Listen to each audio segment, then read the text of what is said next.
Hello, you wonderful people, and welcome to another episode of Crime Centric. This being a show where it's about crime dramas that I watch. For today's episode, I'm going to talk about the latest episode of American Rust. A lot of interesting things went down in this episode, so let's break it down. Well, first and foremost, we have Lee coming back to town, which is interesting. It turns out, I was wondering, did she come back just because she, got, all of Isaac's, calls, but to be fair, that was 6 months ago in retrospect. Now that I think about it, right, that was 6 months ago, so why are you showing up now? It's because their dad called her about Isaac going missing along with the $4,000, and so apparently for the past 6 months, ever since she found out about Isaac kind of struggling, she's been sending money, and she even says why didn't you ever get anyone to actually come take care of you? It's kind of all been on Isaac's shoulders, which is kind of ironic in a way, because I'm jumping around a little bit, but Billy brings it up later and it's your brother was pretty much taking care of your dad for the 3 or plus years or so, and she's yeah, but I've been sending money the past 6 months. So I think because I think in her mind she needed to get away, and by getting away from her dad, getting away from this town, getting away from her life here, and because it's you could tell she's kind of doing everything to she hasn't been back in that time. She's also getting married, and she's keeping that part of her life so separate from this world because I guess she just needed an escape. And I guess it just at the time it's she was just so focused on her own happiness, she never really took time to really think about Isaac. So it's interesting, I'm sending money now, but I'm it's effed up to say, but it's where were you in the past, before the 6 months? Why did it take Billy calling you about Isaac now? Because she never thought, she thought, oh, everything was gonna be fine. It's until she heard Isaac tried to kill himself, that's when things changed. But it's still you never came yourself. You just stayed. You would have never come back if your dad hadn't called you about your brother going missing for a little bit. And the fact is, it speaks volumes that your dad's oh, he's kind of what does he say, a lecherous, prostitute or something. She's isn't that a little harsh? And he's what? She's calling him a prostitute. And she's oh, you kind of almost it is what it is. But it's even she recognizes how difficult her dad is. That's why she stayed away. So it's just it's, and she had came back to see the house in the condition that it's in. And it's I don't know, man. Because her dad is pretty difficult, because his condition and everything, he still thinks, no, let me do it. I don't need your help. Which is that just with his personality. He's got very crude and kind of let's face it, he's an asshole sometimes, that it's it's understandable why Lee wouldn't, but it's also kind of let's be fair, it's it is kind of messed up that you would subject Isaac to kind of be stuck dealing with that alone, but maybe she has her deeper reasons why she hasn't come back. Maybe it's not just something like that. Maybe that is all there is to it, or maybe there's a little bit more. I mean, it's understandable, but it is just you can understand why Isaac's in the position that he's in. Because Billy even talks to her about it later on. It's maybe your brother was just gotten him, because Isaac wanted to go to a school, but his entire life is dedicated to taking care of his dad, because because that is the thing, prior to the most recent money he took, where did the rest of the money go? That's the big thing. Either he's been taking a little bit off the top, saving up enough money to go to the school, so it's not just the $4,000 he has. Maybe he's been, like I said, skimming, off the top along with that $4,000. So maybe he actually has a lot more stocked up. But it's if not that, then where has the rest of the money she's been sending? I'd assume it's $4,000 every month or something like that. So it's where has that money been going then? If it hasn't been going into buying someone to be a caretaker, because he's probably been adamant about no, I'm not going to have some stinking caretaker. It's he's kind of subjecting Isaac to it in particular. It's and I mean, we don't know we've only gotten glimpses into the dynamic. We don't know how much is really going on, how much we're not privy to in the context of the not privy, but privy to in the context of the show of what maybe there's even more going on. Maybe their dad's just kind of beyond just being an asshole. Maybe he's in a physical, or maybe just more emotional, abusive asshole in certain regards, So there's that. Obviously, I want to say the DA is basically telling Frank that he's taking over the investigation, because it's oh yeah, so Pete, you let him go a little while back, and Dell's yeah, well, I felt basically, it was I felt his performance was slipping, essentially. He tried to say it in a nice way. And Frank's Dell would never say this because of just he would never do that to a former employee and stuff like that. Just not who Dell is. But Pete's a fuck up. We've all known he's a fuck up for a while now. Drugs, apparently hitting his wife. So it's we've all known that. So But she wants Frank to run the investigation because for Dale, it would seem like we need it to seem like there is no bias isn't the right word they used. They want to make it seem all above board because if Dale's investigating it, then it just kind of seems like a little personal. So that's like, right, get someone from the outside kind of into a certain regard to look into it. So, because but obviously Dale has some insight to it because he found a pill, but he's keeping that hush hush. And I'm like, why? I was almost wondering, like, is this going to have some connection to his doctor? Because did he see the pills and go, like, I know what, like, so is that doctor who's prescribing him pills, like, is there going to be, like, some connect? We didn't cover it this episode, but, like, is he connected in some shape or form to, like, because Pete, like, I guess was, like, making a drug deal, like, I guess without, I mean, he's been mixed up in drugs for a while, but, like, was he meeting there to, like, buy drugs in a sense of, like, oh, just for the sake of consuming them? Or is he part of a larger operation in the sense that he is, like, buying drugs off, like, a wholesaler, like, you know, a big-time drug dealer and selling himself? Or was that, like, you know, or is that guy buying drugs from him? Like, who knows in a grand scheme of things? Because they end up finding out later on. They get a picture of the dude, but they recognize Pete, but they don't know the dude is with them. So that's something they got to look into. But obviously, they're also looking into this anonymous caller.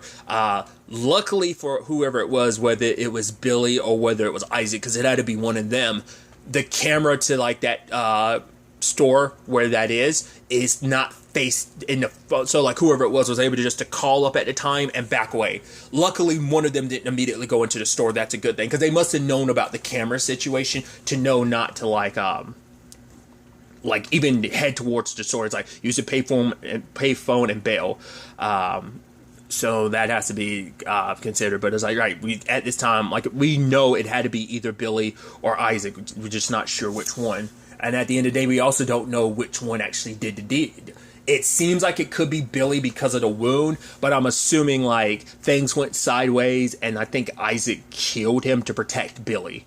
I think Billy messed Pete up for whatever reason, but I think Isaac, or it could just be Billy killed him because he was threatening Isaac and was going to hurt Isaac, and so Billy ended up killing him. I mean, they've already, to be fair, they've already set it up with, like, what went down 6 months ago with that drunk dude, like, in that moment, and, Dale tried to defend him by being like, yeah, in that moment, like, those instincts kind of kick in, and, young boys, they just kind of, they go in for the kill type of thing, like, well, in that particular case, no. This case, yes.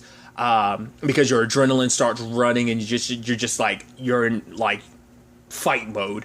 And so I didn't think about it last episode, but now it makes a lot of sense of, like, they were setting up that parallel, that, like, that happened 6 months ago, and it kind of comes full circle, except because, like, with that situation, they never really went into, like, oh, he's dead. It seemed like no, like, he just messed him up.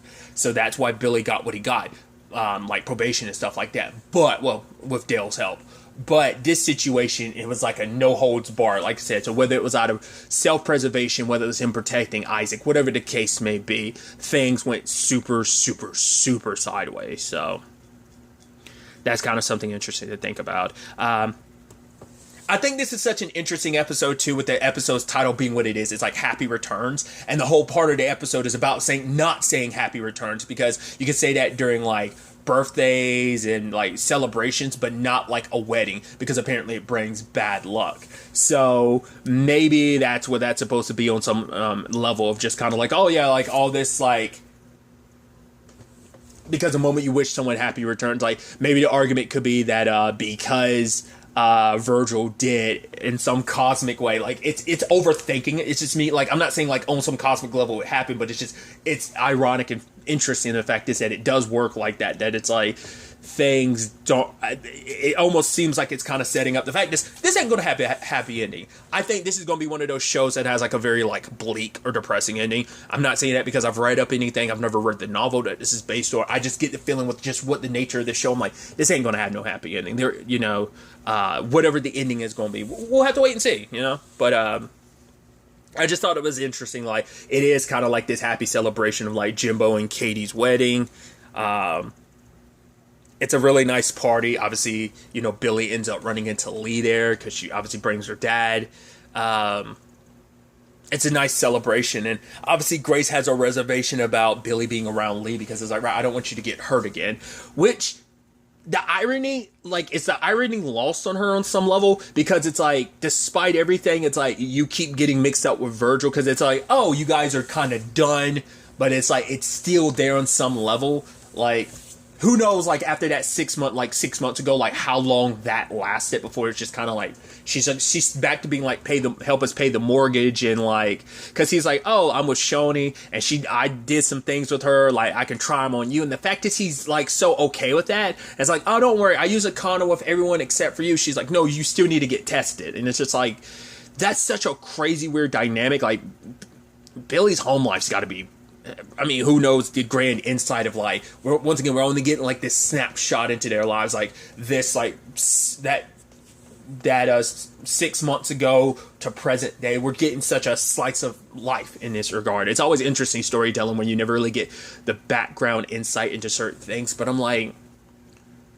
who knows what that dynamic has always been like? Has it always been like that their entire marriage? But the fact is that he's kind of like, oh yeah, like, because he brings up the fact is that they're technically married, so that's why I'm like, the irony is like, you're getting on your son about, I guess it's because, like, when she sees him like potentially messing with someone that's a married woman, despite their history, it's still kind of a thing of like, she probably looks at and sees a lot of Virgil in Billy in that regard, so maybe that's why. It's just, but the fact is that you're kind of okay. Like, there's so many parallels that could be drawn between Grace and Billy's current situation with Lee in that regard. So I find that so fascinating.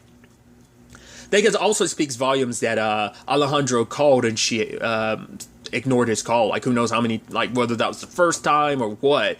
But I think it's because being back home, drinking a little bit, being around, it's both for her and Billy. It's just kind of get caught up in that intoxication of what's familiar. It's like, right, like, she had other reasons for leaving. But even he was talking like, right, I wanted to call you like a million times, It's like, oh, you're married? Oh, like, his family owns a wine factory. It's like, no, a vineyard, right, do you enjoy being married? Because I think it's interesting. He's like, oh, so what's the wedding ring? And she shows him, but it's like, no. She made sure to take off all, like, the really, really expensive stuff. Because she even wrote, like, a check for, like, $400 or something like that, I think, for Katie and Jimbo's wedding. But it's like, she made sure to take off all the very expensive stuff and hide it in the car, because she didn't want to walk around town, because that's going to be like, oh, look at you back, you bougie type of thing, and also, like, the big ass rock that she had is like, oh, she definitely didn't want to be flaunting that around, especially because I guess on some level maybe she knew she'd be running into Billy, and it's just kind of, I think once again it's that separation of like,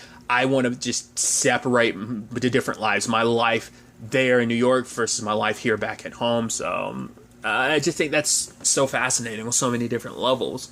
I just thought about that. I completely forgot about what's his face's joke. That other deputy, his joke about like, oh, he looks like Jesus, J.C.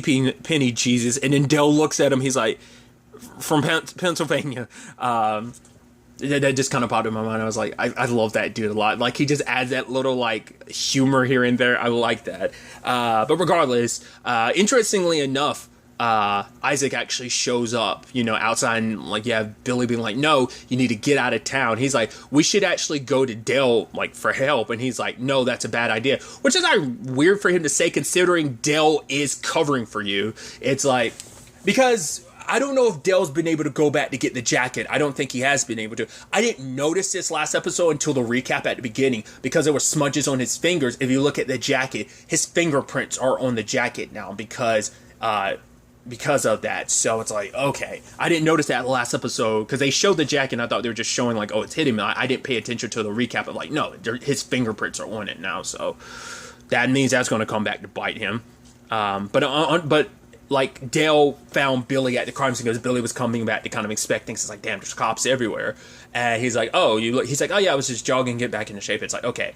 And Dale was kind of like, all right, let me make this perfectly clear. What size shoes you wear? It's like 13. All right, go order you some 14s. Do not, by any means, do not get it in town. Get it outside of town for someone that won't recognize you and notice you. And in that moment, Billy was realizing, like, he's like, right, Dale's covering for me. Why you're doing it? He helped me out last time. Now but also, you're probably like in the back of his head, he's probably like, you're still trying to get my mom's pants. That's all that really is. That's all that's about, But the fact is that he was the one suggesting that. Like, Billy's smart enough to realize, like, right, Dale's the one helping him out. So that's why I'm thinking it's so interesting.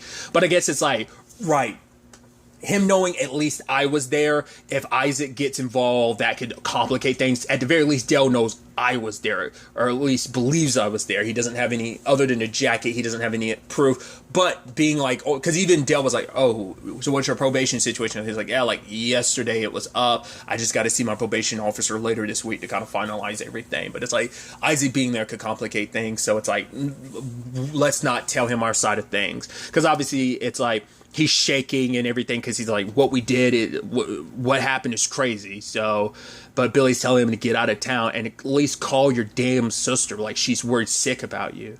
And it's like, go to that school you've always wanted. Like, this is your chance. Like, you can't stay here. It's going to complicate things. Because, like, we don't need to get our story straight. Neither one of us is there. Take the money that you took and bounce. But later on, he came back home because I guess he was going to return the money and try to come back home. But then he sees like Billy and Lee, and it's just kind of, I guess maybe that cemented it in his mind. But then like he was telling Lee like, yo, don't call me. I'm fine. Don't worry about where I'm at. Throws the phone away, but he doesn't get on the train at the end. So he's still going to be in town. I guess he's going to be staying on the outskirts of town, but that's not going to work out well. So I'm curious. I'm sure like, obviously, I'm curious like why he reacted the way he did it, because it seems specifically because I think it made him upset because it's like, right, I guess my sister's not that worried about me if she's banging it out with Billy. Like, I mean, they did some making out, like she was on top of him. I don't know if they actually did anything though, but also it probably makes him go like, oh, you just want me out of the way so you can try and be with my sister again. Because for him, it's like, that's the only reason why we're friends. It's like, you just want some connection to Lee, and that's all I was. I was a means to an end. Which I even think the ending is interesting, too, because, like, the water he goes into and, like, that Billy goes into and strips down naked and, like, goes and, like, submerges himself in. I'm like, is that the same water that Isaac, like, almost drowned in 6 months ago? I'm assuming it's supposed to be. And so the fact is he went underneath, I think for him it's just his way of kind of almost like, maybe he's kind of almost in that same mindset as Isaac was at the time. So maybe it's just kind of like he's just trying to drown everything out, because we did see like he did get rid of the evidence. He did burn all the clothes and stuff, his clothes that he was wearing at the time plus his shoes, so there's no like tracing that back to him. But maybe there might still be other, once again, if they find the jacket at the crime scene, because they're going over that place with a fine-tooth comb, so Dale hasn't had an opportunity, because there's just been people around. He's never had an opportunity to go back and get that jacket, but I'm assuming he's going to try to. Maybe Billy will try to, which, I mean, obviously he needs to stay as far away from the crime scene as possible, but we'll see. It's interesting because Grace and Dale had ran into each other earlier in the episode at that gas station, and it's like, oh, hey, you know, it's like, it's been a while. It's like, no, we've seen each other from time to time, and she's like, yeah, but since we talked, he's like, right. You know, so it's kind of weird and awkward between them. But then, like, she was at the outside the police station. I was like, did she do that specifically just for the heat of the moment thing, or was like, is it because she knows that Dale was doing the same thing to her? Like, he was kind of stalking her a little bit. Like there's something there. That's why I'm like, did she do that on purpose? But then she was like, yo, I'm outside your, look to the right, like, there I am. And they go to like a motel, and he's like, are you sure about this? And we can assume they went all the way this time. So that's just, the relationships all throughout this are very complicated. But we're getting little small steps into figuring out, like, I brought it up last episode, and I'm still curious, are we going to like trail back to any of those 6 months ago? Like, that 6 months time frame, like, are we going to cover any of that? Probably not. Like, I get the feeling like the closest thing we'll get to it is like being like, oh, like, this is what Pete's been up to for the past 6 months, or like, oh, this is what Isaac's been dealing with these past 6 months. We won't actually get to see it. Maybe later on in the season they'll flash back to someone, because that was kind of my big wonder. But I think like they're keeping that 6 months super ambiguous because they want you to kind of be kept in the dark about what's going on and only get filled in as the story progresses present day, I think, is how they're going to potentially handle that. So, because like I said, a big question I had was like, where's the rest of the money that Lee has been sending? Like, what other than this most recent 4,000? Like, she says she's been sending money in the past 6 months. Where's that been going? You know, because it definitely seemed like her dad's like, I don't know, like when he's looking at her, like when she leaves in the room, like maybe there's something there that's related to why she left and her being back. I don't know. It's just certain looks on his face made me go like, it seems like there might be something that he's hiding that's happened in this 6 months that might be even more reason why Isaac's trying to leave. But we'll have to wait and see where all of this ends up taking us going forward into the next episode. But really, that's all I'm going to talk about. So the next time we meet, be happy, be safe, live life to the fullest, and enjoy it. Good day and goodbye.